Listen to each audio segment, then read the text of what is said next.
নমস্কার বন্ধুরা, চলে এসেছি নতুন একটা রেসিপি নিয়ে। আজকে তোমাদেরকে করে দেখাবো সর্ষে ইলিশ। তো ভিডিওটা ভালো লাগলে অবশ্যই লাইক কমেন্ট শেয়ার করে দিও।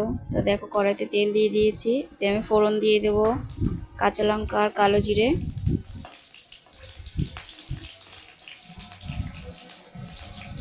তো ভাজা ভাজা হয়ে গেলে তারপর আমি এতে মশলা অ্যাড করব। আমি কালো সর্ষে, সাদা সর্ষে আর কাঁচা লঙ্কা দিয়ে মশলা পেস্ট করে নিয়েছি। দু রকম সর্ষে একসঙ্গে মিক্সড করে দিলে এটা টেস্ট সুন্দর হয়।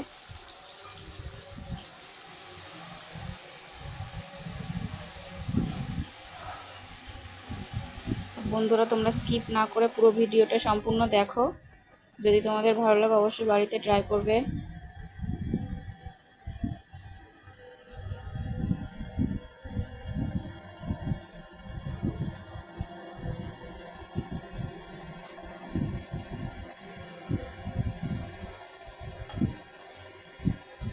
তো দেখো, ঝোলটা ফুটে গেছে, মাছটা দিয়ে দিলাম।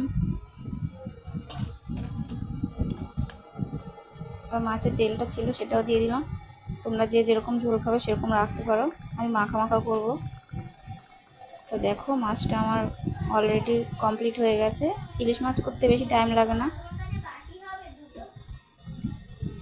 কত সুন্দর কালার এসছে। একটু কাঁচা সর্ষের তেল দিয়ে দেবো যাতে সুন্দর একটা টেস্ট হয় বা স্মেল বেরোয়। তো দেখো, ইলিশ সর্ষে আমাদের রেডি। তো এরকম কালার এসেছে। অবশ্যই তোমরা বাড়িতে ট্রাই করবে। দেখে তো মনে হচ্ছে খুবই টেস্টি হয়েছে। আর ইলিশ মাছ কার কার পছন্দের অবশ্যই তোমরা কমেন্টে জানাবে। আর আরও নতুন নতুন ভিডিও রেসিপি চাইলে অবশ্যই কমেন্ট বক্সে আমাকে জানাবে। আমি নিশ্চয়ই তোমাদের জন্য নতুন নতুন ভিডিও দেওয়ার চেষ্টা করব। আর চ্যানেলটা সাবস্ক্রাইব করে পাশে বেল আইকনটা প্রেস করে দিও যাতে সমস্ত ভিডিও তোমাদের কাছে চলে যেতে পারে।